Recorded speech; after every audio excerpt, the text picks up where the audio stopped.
I'm sure you've heard of the Bozeman Trail. Did you know that the Bozeman Trail skirted where the city of Billings, Montana is right now? I'm going to tell you a little bit about the Bozeman Trail today, and I think you're going to find this interesting. I'm up Blue Creek, just a couple miles up from the Yellowstone River. Look at these ruts behind me. You'd kind of think maybe those were made by a farmer over the years. But the first vehicles that created these ruts coming out of Blue Creek were iron wheels made by Bozeman Trail travelers back in 1864. If you'd been here in 1864, you'd have seen John Bozeman and his wagon train pulling up out of Blue Creek, having come along the Yellowstone River up Blue Creek and heading for the gold country in Virginia City. This was Indian country then. This was where the Mountain Crow lived. This was their home. They had a village right here in this Blue Creek area. Good hunting country, close to the Yellowstone River, good cottonwoods to stay in the wintertime. Much of the time the women and children would get out of the wagons and stretch their legs and walk alongside. This was buffalo country then. You would have been seeing buffalo and elk in this area right here. Now there's still lots of deer, but the tracks are still here. In 2002, our Montana sponsored a wagon train over the Bozeman Trail. We tried to make it authentic. The wagons were actually on the trail wherever we could possibly get it there. They were in the ruts, and I'd like to show you some of the pictures of the country that wagon train went through when they were on the ruts of the old Bozeman Trail.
I ride an old paint, I hate to admit that.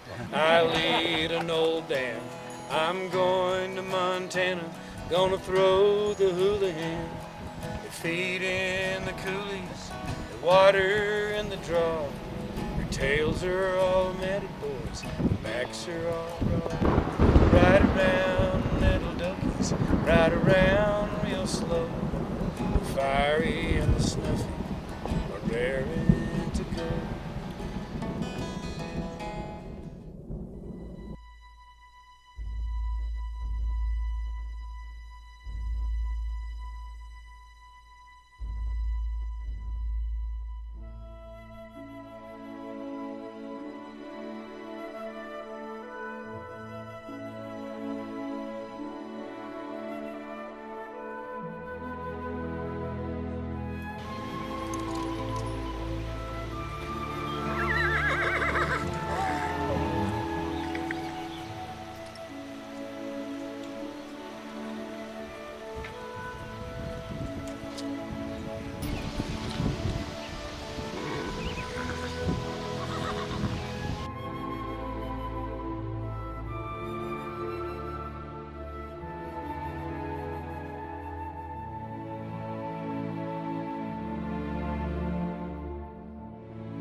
got your.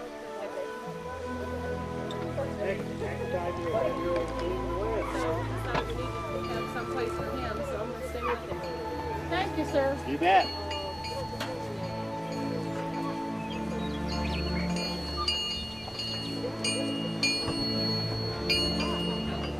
Whoa, buddy.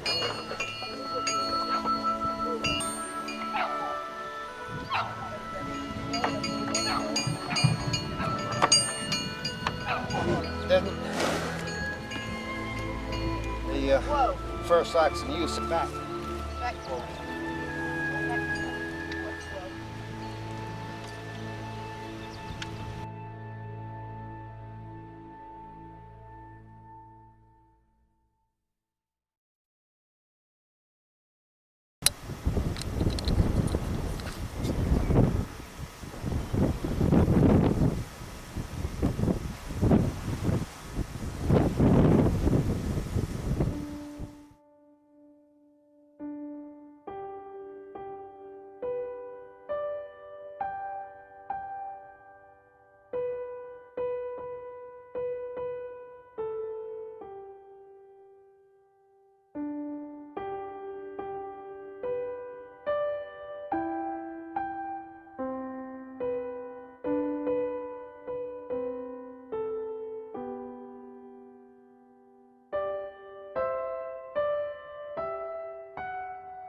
A lot of history took place behind me here.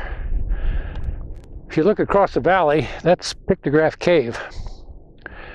And people were living in Pictograph Cave 9,000 years ago. They were traveling back and forth across this valley here, somehow getting across the Yellowstone River, which is down below us here. If you'd been here in 1806, you would have seen Sergeant Pryor of the Lewis and Clark expedition taking horses up through that rough hill country. This is the South Hills, just outside of Billings. The Bozeman Trail came across that same ridge that Sergeant Pryor took the horses up. The Bozeman Trail came down. Through this area here is the first route that the Bozeman Trail came down in 1864. 1865, an expedition came through here, and they concluded that this was a good place to avoid. So then they started coming from Pryor directly over to where Edgar is now. So this was basically a year-and-a-half use of Bozeman Trail. There was very little use of the Bozeman Trail in 1865 because the Indians had figured out, we don't want you guys in here. So they started pushing pretty hard. 1864, when there was a camp over in Pryor Creek, just on the other side here, the men were in having breakfast and the families were in having breakfast. They weren't paying enough attention to the stock. And they looked over a mile or so, and they could see the Indians were in with the horses trying to steal them. They got some of them back, but they lost a lot too. So they constantly had to be aware of Indian trouble. The thing that's really important to know is that this was Indian country. And the little ice age had come over. There had been a severe drought in the 50s and 60s. Buffalo were being concentrated more up into the Great Basin in this part of the country. The Indians themselves were being pushed from white settlement in the east towards this country. So this was a prime hunting ground for the certainly the Crow, who had been here forever, or for a very long time, but also the Sioux, the Northern Cheyenne, and others were being pressed into this really nice hunting country. Those Indian tribes, particularly the Sioux, the Northern Arapaho, and the Cheyenne, decided to make a big fight here. They don't want this area settled. The settlers coming through, the white immigrants, they were trying to get to the gold country. And their interest was not to be harassed when they came through here. They just wanted to get through. They didn't want to take over this particular country. They wanted to get to where the gold was. But the Indians didn't see it that way, because they understood that when white people come in, they settle the land, they push the Indians out, they start farming, and they bring cattle in and other things like that were not compatible with the lifestyle that these Indians had survived so well in for thousands of years. This was truly a clash of cultures. The Bozeman Trail is the last gold rush trail in the United States. And it has a history of maybe 10 years. Really very active trail use for 3 or 4 years. Today the trail has got the interstate highway on top of it, or county roads. A lot of it, the Indians use that trail. They pick good routes, and we still like to pick those same routes for building our roads today. This is an example of where it wasn't such a good route. This Bozeman Trail is a real piece of American history. And our Montana and the Fort Phil-Kearny Bozeman Trail Association in Wyoming believe that this Bozeman Trail should become a national historic trail. It really is a piece of our American history that should be preserved. There were many Indian fights along this trail, much hardship by the immigrants, much death to Indians and other people. So it's a piece of history that's more than interesting, and it's a part of who we are as Americans. If this program got you a little more interested in the Bozeman Trail, there's some marvelous books about it. One of the early ones is by Dorothy Johnson. It's very good. She tells the story of the Bozeman Trail. There's a 2-volume set that's introduced by Jack McDermott, or John McDermott, as some call him, by Herbert and Brimstone. The one that I really like the best is a 2-set volume by Susan Badger Doyle. And she called it Journeys to the Land of Gold. And she tells a good story of the Bozeman Trail, but also she really has a lot of the diaries of people who were actually traveling the trail and some of their adventures that they had while they were on the trail. So it's very, very fascinating reading, and I highly suggest you get Journeys to the Land of Gold by Susan Badger Doyle. Actually, the Bozeman Trail is considered the start of the Powder River Wars. Red Cloud and his amazing defense of their home country, finally resulting in the Custer Battle, which we're all familiar with. And we have so many neat communities that are right on the Bozeman Trail. Edgar, Joliet, go over to Absarkee, come up to Big Timber and up to Livingston and the town of Bozeman. Main street of Bozeman's the old Bozeman Trail right on there, back in the early days. We believe that people will enjoy seeing some of the amazing sights along the Bozeman Trail, staying on the public roads, staying where it's legal for them to be, visiting the museums, staying in our communities, in our hotels and motels, eating in our restaurants. We think this can be a very positive tourist draw for Montana and Wyoming.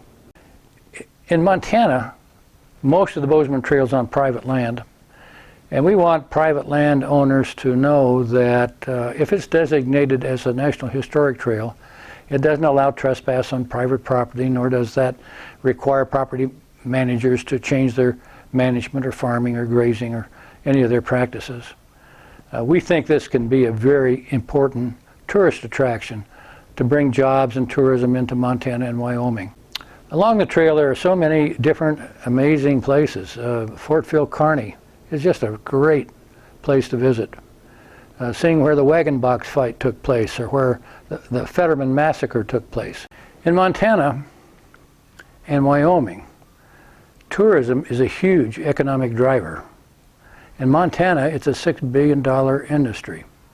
It's creating jobs and businesses up and down the line.